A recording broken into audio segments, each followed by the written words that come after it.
भोजपुरी बदनाम होखत बा दुई गो विवाद से।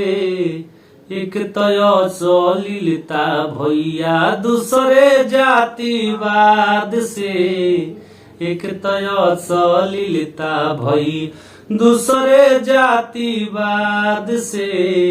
एक तय सलिलता भैया केहू गावता जातिवाद पत केहू कुछौ चाटता। गंदा गंदा गीतिया गा के ही तिलोचानी काटता। केहू गवे जातिवाद पगाना केहू कुछौ चाटता। गंदा गंदा गीतिया गा के ही तिलोचानी काटता। कि भाईचारा खत्म भइल जाता। भाईचारा खत्म भइल जाता। देखो ना समाज से। एक तय सलिलता भैया दूसरे जातिवाद से। एक तय सलिलता भैया दूसरे जातिवाद से। एक तय सलिलता भैया अरे फायदा के चक्कर में लोगवा कायदा अपन बिगाड़ता।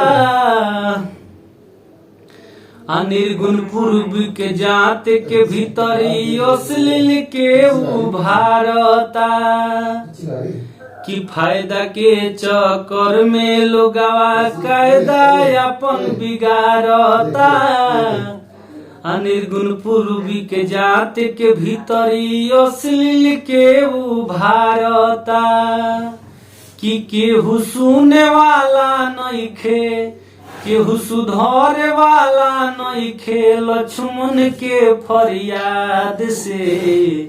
एक तय सलिलता भैया दूसरे जातिवाद से। एक तय सलिलता भैया भोजपुरी बदनाम होखत बा।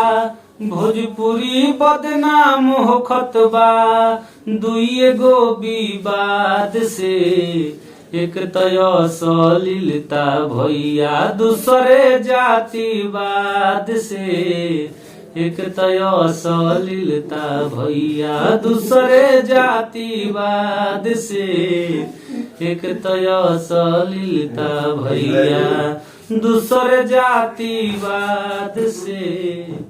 एक तय